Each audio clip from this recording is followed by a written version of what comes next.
Congress party అగ్రనేత parliament ప్రతిపక్ష నాయకులు తమ ప్రియతమ నేత రాహుల్ గాంధీని ప్రధానిగా చేయడమే కాంగ్రెస్ శ్రేణుల ధ్యేయమని కాంగ్రెస్ పార్టీ హైదరాబాద్ అసెంబ్లీ నియోజకవర్గ ఇన్ఛార్జి కంది శ్రీనివాస్ రెడ్డి అన్నారు. గురువారం పట్టణంలోని ఆయన క్యాంపు కార్యాలయం ప్రజాసేవ భవన్లో రాహుల్ గాంధీ జన్మదిన వేడుకలను ఘనంగా జరిపారు. పార్టీ శ్రేణులతో కలిసి భారీ కేక్ కట్ చేసి జన్మదిన వేడుకలు నిర్వహించారు. ఇక జై కాంగ్రెస్ జై రాహుల్ గాంధీ నినాదంతో నేతలు హోరెత్తించారు. నినాదాలతో హాల్ అంతా కూడా మార్మోగింది. అయితే డీజేలలో పార్టీ పాటలకు నృత్యాలు చేస్తూ మెడలోంచి కండవాలు తీసి గాల్లో ఊపుతూ సందడి చేశారు. మైనార్టీ నాయకుడు షకీల్ ఉత్సాహంతో కంది శ్రీనివాస్ రెడ్డిని తన భుజాలపై పైకెత్తుకుని తన అభిమానాన్ని చాటుకున్నారు.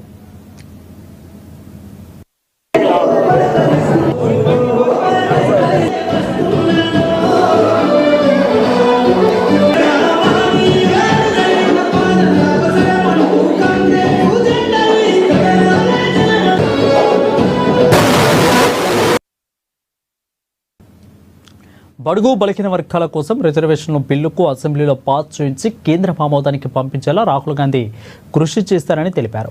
పేద ప్రజల ఆకలి తీర్చేందుకు సన్నబియ్యం పథకంలో పాటు రైతులకు అండగా నిలిచేందుకు 20,000 కోట్ల రూపాయలను రుణమాఫీ చేయించారని గుర్తు చేశారు. మహిళలకు ఉచిత బస్సు సౌకర్యం, ఉచిత విద్యుత్ వంటి పథకాలకు అంకురార్పణ చేశారని కొనియాడారు. ఇక తెలంగాణ ప్రభుత్వం అనేక సంక్షేమ పథకాలు అమలు చేస్తుందని, వీటికి విజన్ రూపొందించి రాహుల్ గాంధీ నేనిని పేర్కొన్నారు. అధిక భారత్ జోడో యాత్రలో భాగంగా కాశ్మీర్ నుంచి కన్యాకుమారి వరకు పాదయాత్ర చేపట్టి దేశ ప్రజలకు భరోసా కల్పించారని అన్నారు. మోదీ దుర్మార్గాలను కూడా ప్రశ్నించే మొనగాడు రాహుల్ గాంధీ మాత్రమేనని స్పష్టం చేశారు. రాహుల్ గాంధీ ప్రధాని అయ్యుంటే పాకిస్తాన్ ఇప్పటికే 2 ముక్కలయ్యేదని అన్నారు. ప్రధాని మోదీ పాకిస్తాన్కు సరెండర్ అయ్యి భారత సైన్యం ఆత్మస్థైర్యం దెబ్బతీశారని ఆయన నరేంద్ర మోడీ కాదు సరెండర్ మోదీ అంటూ విమర్శించారు. ఏనాటికైనా బీజేపీని గద్దె దించే సత్తా ఉన్న నాయకుడు రాహుల్ గాంధీ అని అన్నారు. ఇక రాహుల్ గాంధీ విజన్తో ముందుకెళ్తూ కేంద్రంలో తిరిగి కాంగ్రెస్ జెండా ఎగురవేసేలా నాయకులు కార్యకర్తలంతా కృషి చేద్దామని అన్నారు.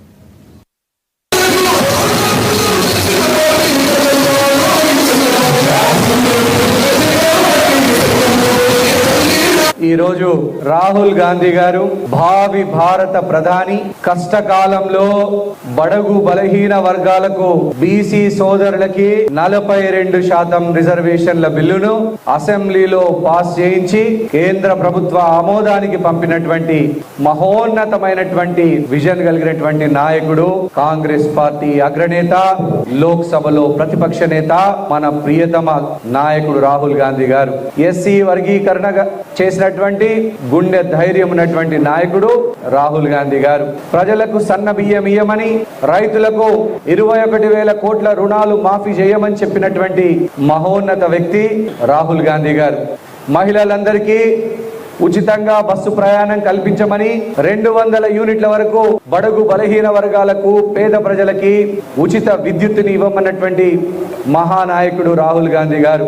ఈ రోజు తెలంగాణ ప్రభుత్వం మన ప్రియతమ ముఖ్యమంత్రి రేవంత్ రెడ్డి గారి నాయకత్వంలో అనేక సంక్షేమ పథకాలను ప్రవేశపెట్టి ప్రతిరోజు ప్రతి నిత్యం ప్రజా పాలన చేస్తున్నదంటే దానికి విజన్, కర్త, కర్మ, క్రియ మన ప్రియతమ నాయకుడు రాహుల్ గాంధీ గారు.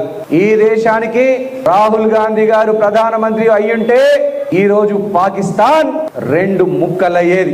ఈ రోజు బీజేపీ యొక్క, నరేంద్ర మోడీ యొక్క దౌర్జన్యాలను, దాష్టీకాలను, దుర్మార్గాలను అణిచివేసి పేద ప్రజల్ని, బడుగు బలహీన వర్గాల ప్రజల్ని తొక్కి పెట్టాలని, ఉక్కు పాదంతో అణిచివేయాలని చూస్తున్నటువంటి ఈ నరేంద్ర మోడీకి గుణపాఠం చెప్పగలిగే ఏకైక మొనగాడు రాహుల్ గాంధీ గారు. ఈ రోజు 100 మంది ఎంపీలు గెలిచినా కూడా వాళ్ళని పట్టుకొని బీజేపీ నరేంద్ర మోడీని ప్రజా వ్యతిరేక పాలనను విమర్శిస్తూ ప్రజలకు మేలు చేసేటువంటి కార్యక్రమాల్ని చేసే విధంగా రాహుల్ గాంధీ గారు కాంగ్రెస్ పార్టీని అగ్రపథాన నడిపిస్తా ఉన్నారు.